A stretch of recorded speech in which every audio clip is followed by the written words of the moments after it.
दोस्तों, एक बेहद छोटा सा जीव है केचुआ। आपको शायद ज्ञात हो कि आदिकाल से ही ये छोटा सा जीव मिट्टी के अंदर रेंगते हुए मिट्टी को फोकी और भुरभुरी बनाता है, जिससे मिट्टी के अंदर नाइट्रोजन और पानी अच्छे से फैलता है। मिट्टी उपजाऊ होती है। उपजाऊ मिट्टी पर अधिक मात्रा में घास आदि उगती है। उस घास को खाकर असंख्य जीवों की भूख मिटती है।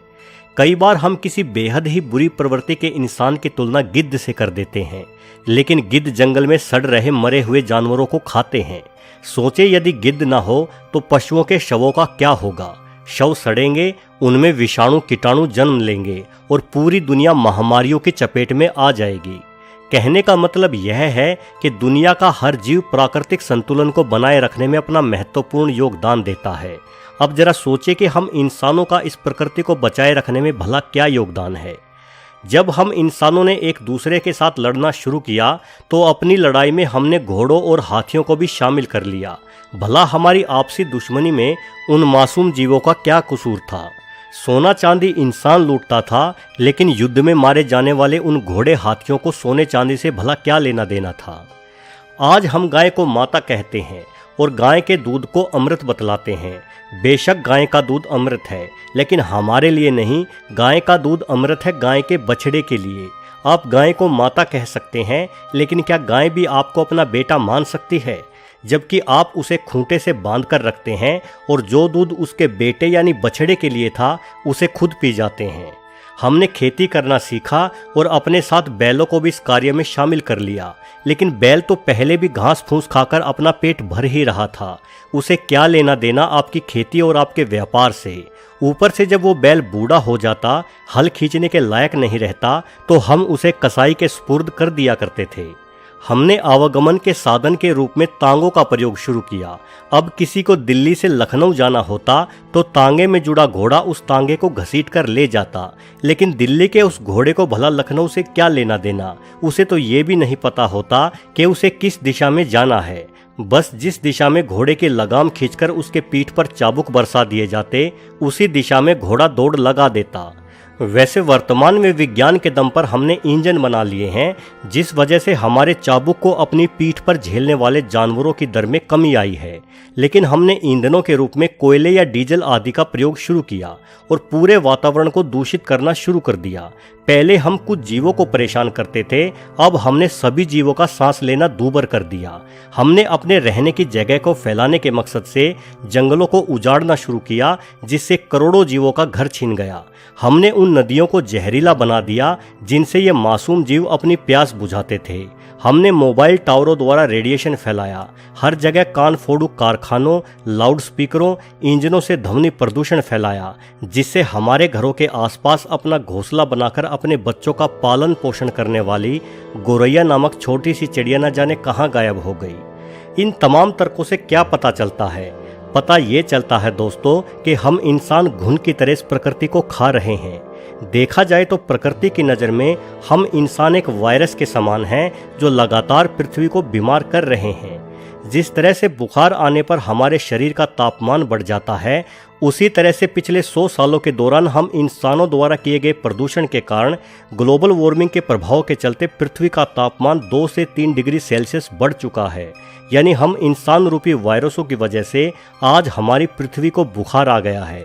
और यदि हम इंसान वायरस हैं तो जिसे हम कोरोना वायरस कहते हैं वो क्या हुआ? अगर हम इंसान वायरस हैं तो कोरोना हुआ प्रकृति का एंटीवायरस, जिसने हम इंसानों पर हमला बोल दिया है। कहते हैं कि कोरोना वायरस जानवरों से हम इंसानों को मिला है, किंतु मुझे तो कोई जानवर इससे प्रभावित होता नहीं दिखाई दिया। अपने आसपास घूमते कुत्ते बिल्लियों को देखो, वो ऐसे ही घूम रहे हैं बिंदास। ना ही उनकी संख्या में कोई कमी आई है। घरों में तो हम इंसान दुबके हुए हैं। घूमने फिरने की पाबंदी तो इंसानों पर लगी है। दोस्तों, दुनिया के हर जीव की संख्या या तो नियंत्रण में है या फिर कम हो रही है। वो तमाम जीव खुद ही एक दूसरे को खाकर अपनी संख्या नियंत्रित किए हुए हैं, लेकिन इंसान की संख्या भला कैसे नियंत्रित हो? भले ही हम इंसान बाकी सभी जीवों पर राज करते हों, उन्हें अपने तरीके से इस्तेमाल में लाते हों, लेकिन हम भूल जाते हैं कि प्रकृति हमेशा अपना संतुलन बनाए रखती है। और शायद प्रकृति ने हम इंसानों को वायरस मानकर अपना एंटीवायरस स्कैन शुरू कर दिया है। इसलिए बेहतर होगा कि प्रकृति के एंटीवायरस से आप छुप कर रहें। हम सबके घरों में दुबकने के कारण ही प्रकृति में कई आश्चर्यजनक सुधार होने शुरू हो गए हैं। अभी कुछ ही दिन बीते हैं लॉकडाउन हुए, लेकिन दुनिया भर में प्रदूषण और ग्रीन हाउस गैसों के प्रभाव में जबरदस्त कमी देखने को मिली है। BBC की रिपोर्ट के अनुसार इटली में प्रदूषण 60% कम हो चुका है। ऐसा पिछले कई दशकों में पहली बार हुआ है। न्यूयॉर्क शहर की हवा ग्रीनलैंड जितनी ही साफ हो गई है। भारत के सभी प्रदूषित शहरों की हवा भी अब उतनी ही साफ है जितनी पहाड़ों की हवा होती है। कारण सिर्फ एक है कि हम इंसान अपने घरों में बैठे हैं। आप रात को आसमान की तरफ देखना, आप महसूस करेंगे कि तारे पहले की तुलना में ज़्यादा चमकदार और संख्या में अधिक दिखाई पड़ रहे हैं।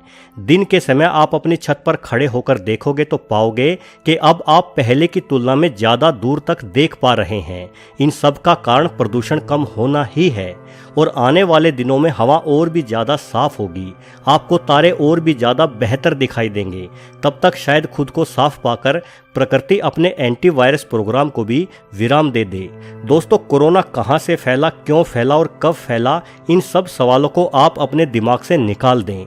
आप सिर्फ ये मानकर चले कि ये प्रकृति का ही एक तरीका है, एक इलाज है उन जख्मों को भरने का जो जख्म प्रकृति को इंसानों ने दिए हैं। इसलिए आप लॉकडाउन का पालन करें, अनावश्यक घर से बाहर ना निकले और जहां है वहीं रहें।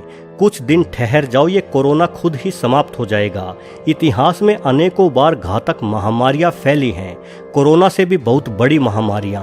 उनकी रोकथाम के लिए इंसानों ने अपनी ओर से भरसक प्रयत्न भी किए हैं, लेकिन मेरी जानकारी के हिसाब से वर्तमान में जो हमारी सरकार ने 21 दिनों के लॉकडाउन की घोषणा की है, उससे बेहतर और सार्थक प्रयास इतिहास में कभी किसी महामारी को रोकने के लिए नहीं किया गया।